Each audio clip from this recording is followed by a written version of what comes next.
Hello everyone, it's Matt, and today, after a long wait on your guys' part, I will be releasing my guide on how to kill Glacors to the maximum efficiency.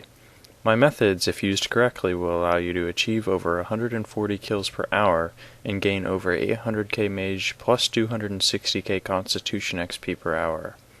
You will also be making a decent amount of money, but the actual hourly monetary gain is subject to controversy.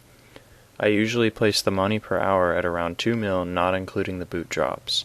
This is from the Armadillo shards as well as the normal basic drops. There will be 4 main parts to this guide. The first is going to be a quickie on combo attacks. I will be demonstrating on dummies examples of why you should interrupt combo attacks whenever possible, but only before switching targets.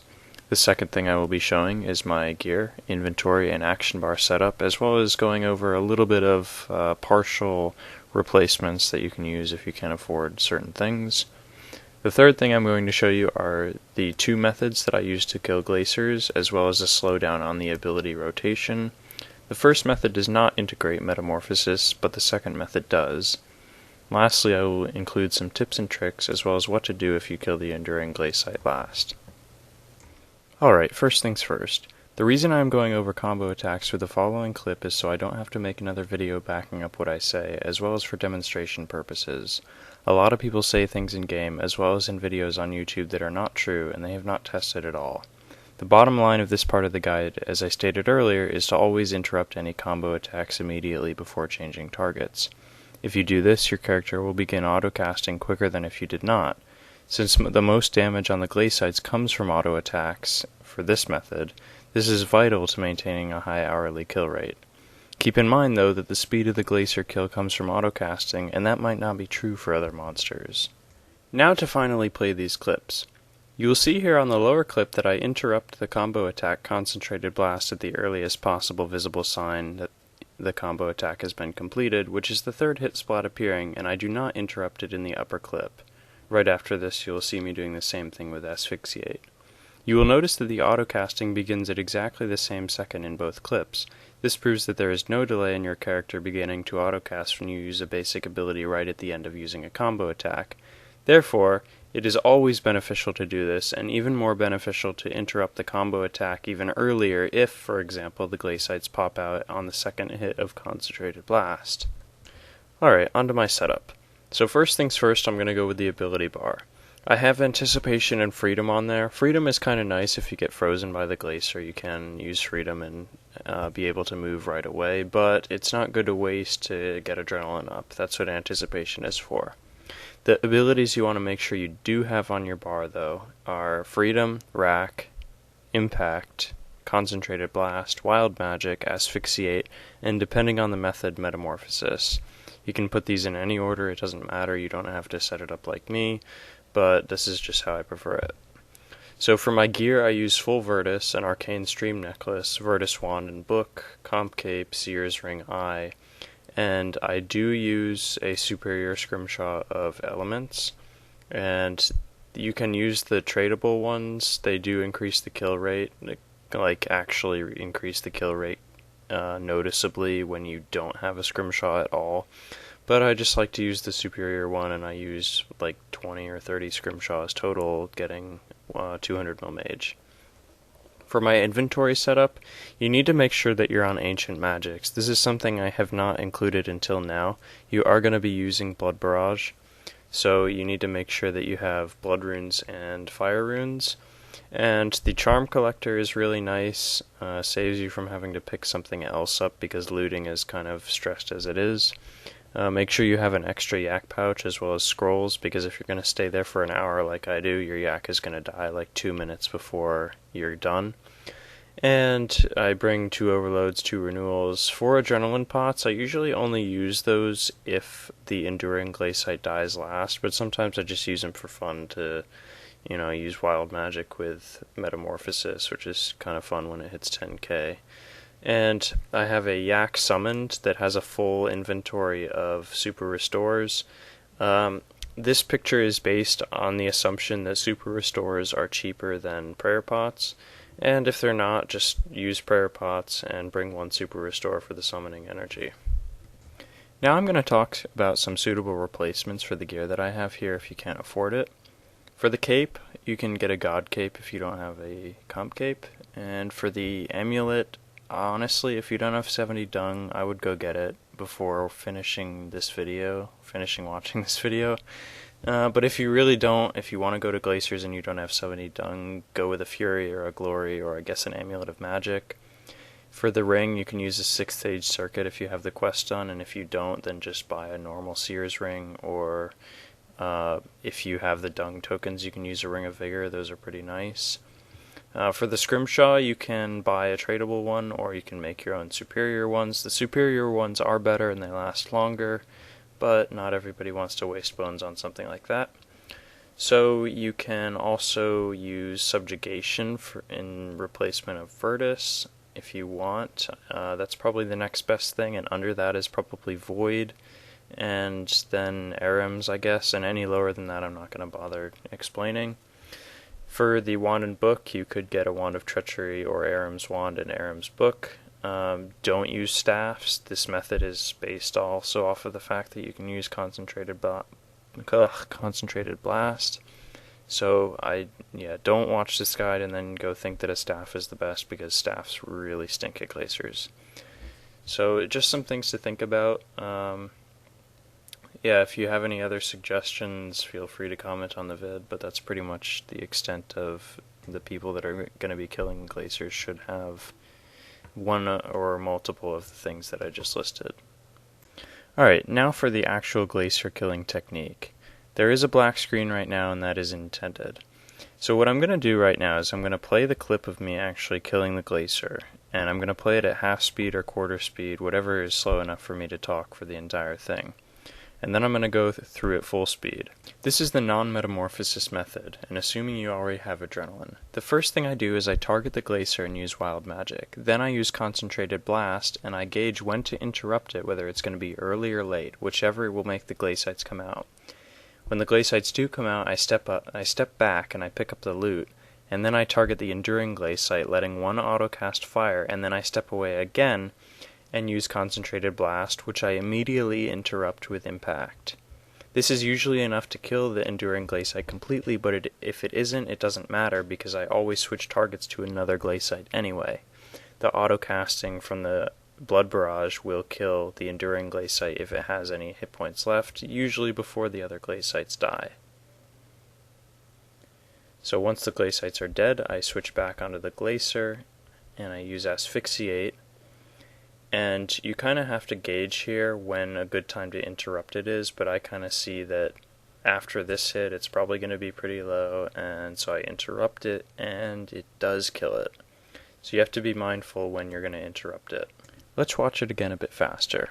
So I target the Glacier, use wild magic, then concentrated blast, then I interrupt it with rack, step back, pick up the loot, target the enduring glacite for one autocast, step back again, use concentrated blast, interrupt it as soon as I can with impact, target another glacite, auto attack the glacites until they're dead, and once they die I get back on the Glacier and I use asphyxiate,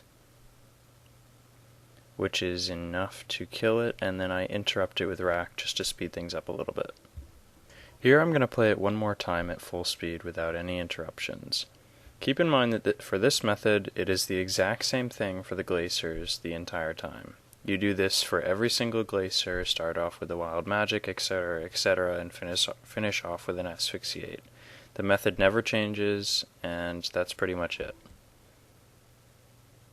And here the Glacier dies, and that's it for the first method. So now on to method 2. This is a little bit more advanced, and this is what I did the whole way to 200 mil mage. The kill starts off the same, and you'll see here, as soon as the glacites come out, I'm going to do the exact same thing as I usually do, if I manage to pick up the loot. Okay. Alright, pick up the loot, and I lure the enduring glacite. Step back again, concentrated blast, interrupt with impact. But here's what's different. I switch on to another glacite and instantly use Metamorphosis whenever it is available. I'm spamming that key very hard. Then I use Anticipation just for an adrenaline getter because it doesn't interrupt auto attacks.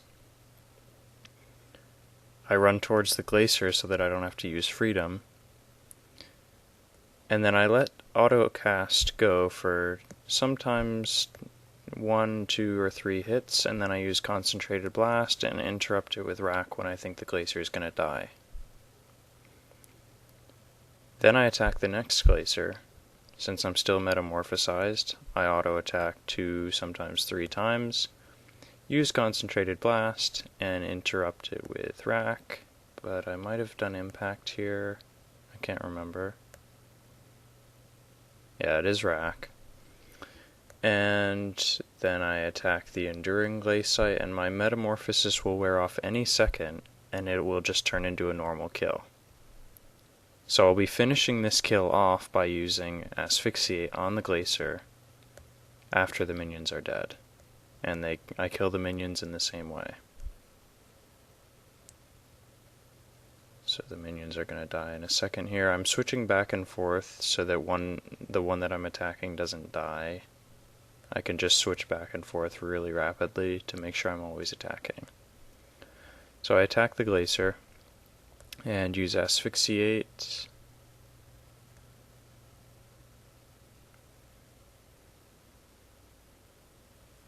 And then I interrupt it with Rack. And that's it for the second method. Pretty much whenever Metamorphosis is available, I use it. Here's the same clip played over again at almost full speed. So the kill starts out the same once again. And once the Glacites come out, I lure the Enduring Glacite just like normal, use Concentrated Blast and Impact, and then I switch Glacites and spam the Metamorphosis button, and then Anticipation.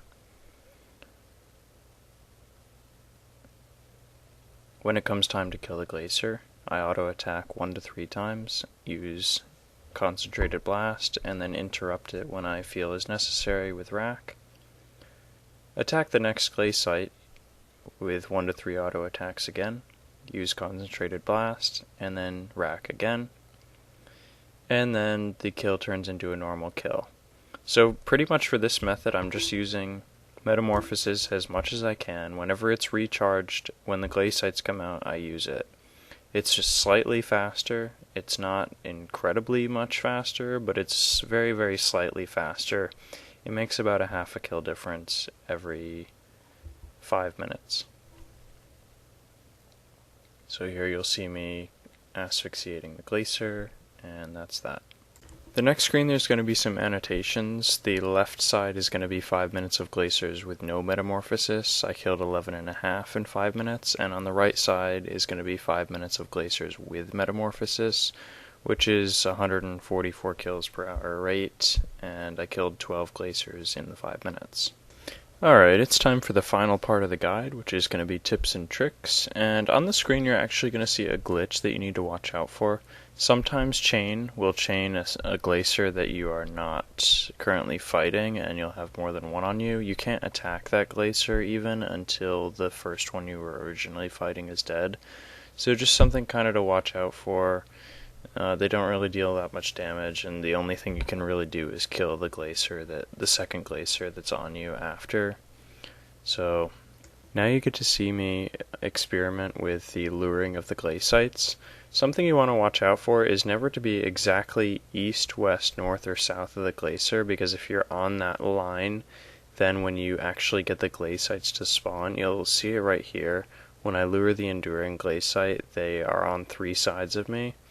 And I really only want them on 2 sides. I really want them in like an L shape around me, because that makes it easier for barraging. So when that happens, you just have to run a bit diagonal. Don't go north, south, east, or west when you're trying to re-lure them.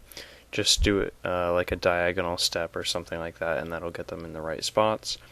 So that's being on the west side of the Glacier, and that happens from any side that's on a north, south, east, west plane, if that makes sense. Now I'm going to do the same thing to another Glacier, but I'm going to stand north of it, and I'm actually going to pause it and draw a diagram on the screen as soon as the Glacites come out. Right here. So what you can see with the lines drawn on the screen is that the Glacier is a 3x3, and the spawn locations of the Glacites when I'm standing perfectly north of it. Now, if I were on the same path, per se, of the unstable glaciate or the sapping glaciate, they would collapse in an L around me just like I want. So all you really have to make sure of is that you don't stand on the center path that I am. It's a straight line from me to the enduring glaciate to the center of the glacier. So pretty much just watch out for that and don't let it catch you. Alright, so the last part of this guide I'm going to be talking about what to do if you kill the enduring glaciate last. So you pretty much have two options. Depending on which method you're using, for example if you're using the Metamorphosis method, you might not have Metamorphosis, and Metamorphosis really is the best way to go about killing a glacier that has the enduring ability on it. So you're going to see right here, I use Metamorphosis and drink an adrenaline pot, and pretty much just race up to use Asphyxiate, and as soon as I use Asphyxiate it's pretty much dead, and I even have a little bit of adrenaline left over as well as the Metamorphosis that I can use Wild Magic on the glacier, which is extremely nice when you're metamorphosed, and the kill just continues as normal. And this is pretty much the second option. It's really all you have left if you don't have Metamorphosis, and I actually do in this clip, but I'm using this for example only. Pretty much just use Concentrated Blast as much as you can, as well as Asphyxiate, and spam basics really. I mean, all you have is your Concentrated Blast, which is doing still an extremely high amount of damage. So pretty much just keep going and try to muscle it out. These really do slow down your hourly rate if you kill the enduring last too many times, but hopefully you won't, and yeah, just keep going and hopefully you guys will get this down. So that concludes my glacier guide. I hope everybody enjoyed and learned a lot, and I hope you guys go crazy at glaciers. It's a little bit early right now, I'm kind of tired, so if I missed anything please let me know and I'll address it in the description of the video. So yeah, good luck guys, and I'll see you next time.